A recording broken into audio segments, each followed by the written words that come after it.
This headline is the title of a song that became a well-known battle hymn in the southern states and later all over the USA. When Rosa Parks, an African-American woman, refused to give up her seat on a bus in Montgomery, Alabama, she started a revolution for Black people in America. If you miss me at the back of the bus. After the Civil War, the African Americans who had been slaves on the plantations had their freedom, but life was still a daily struggle for many of them. They now worked as underpaid farm laborers or as poor industrial workers in the North. In the South, society became segregated. Most whites still looked upon themselves as superior, and Black people had to go to their own schools, hospitals, and churches. They had to use toilets, park benches, and lunch rooms for Blacks. To make things worse, the Nightmen, the Ku Klux Klan, beat up or even lynched niggers who didn't know their place. Black and white people could use the same buses, but they had to use different sections. The Black section was at the back of the bus. African Americans had to pay at the front, climb out of the bus, and enter again at the rear end. If the front section was filled up, Blacks were asked to give up their seats to white people. On 1st December 1955, Mrs. Rosa Parks was riding home on a bus in Montgomery, Alabama. On that day, she and 3 other Black passengers were asked to give up their seats. The 3 others did, but Mrs. Parks refused. Both she and her husband had joined organizations which campaigned to better conditions for Black people.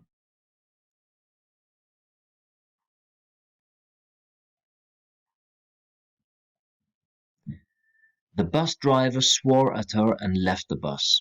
He came back later with 2 policemen who arrested Rosa Parks and put her in prison.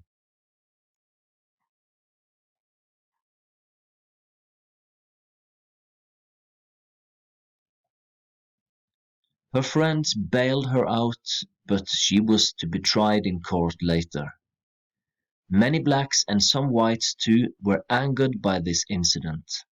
They gathered to find a way to protest against these unfair rules, and they found one. On Sunday, ministers told their congregations to boycott the buses on Monday. They told people of what had happened to Rosa Parks, and the African Americans agreed to stay off the buses. This was really a brilliant idea because most of the people who used the buses were Black. On Monday, there were hardly any people on the buses. Blacks walked, rode bikes, or organized carpools to get to school or to work. To begin with, the boycott was only going to last for 1 day. But a young minister, Dr. Martin Luther King, urged people to keep it up. We're going to keep walking until the bus company gives us fair treatment, he said. The Black community went on with their boycott, and for 11 months, buses in Montgomery were almost empty. The bus company lost a lot of money. Some white people shouted abuse and threw stones and bottles at the workers. Rosa Parks and Black leaders got phone calls where they were told they would be killed if they didn't stop. It was no use. African Americans more and more came to feel that they wanted full citizenship, and they wanted it now. Rosa Parks was sentenced to pay a fine for breaking the laws of the city, but she refused to pay. Her lawyer said he would take her case all the way to the Supreme Court.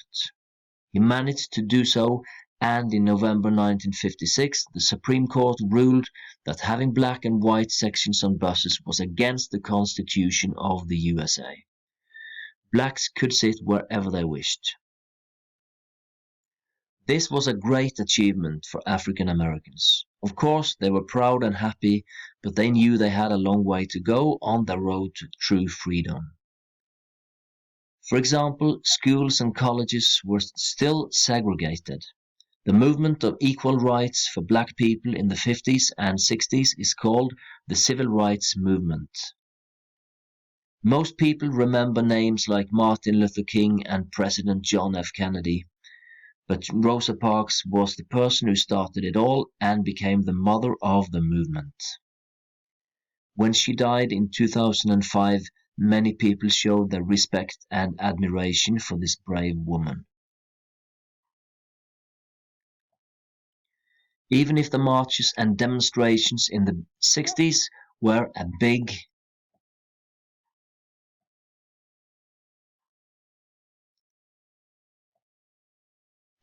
step in the right direction, there is still a lot of hidden and open racism in the USA today. The black middle class had grown bigger over the years and seen an improved standard of living, but a large part of the black population lived beneath the poverty level. In the big cities, many African Americans live in poor housing conditions in areas with a high rate of unemployment and other social problems. A few days before he was killed, Dr. King said, "It doesn't help much to be permitted to enter a cafe to eat a hamburger if you can't afford to pay for it." Questions. Number 1. What is a segregated society? Number 2. Give examples of how black people were discriminated against. 3. Explain how black people had to behave on buses. Number 4. What happened to Rosa Parks on the bus? Number 5. Why was the bus boycott so effective? Number 6. What was the result of the boycott? Number 7. Can you think of other non-violent ways of protesting against injustice? Final question. What is the situation for many African Americans today?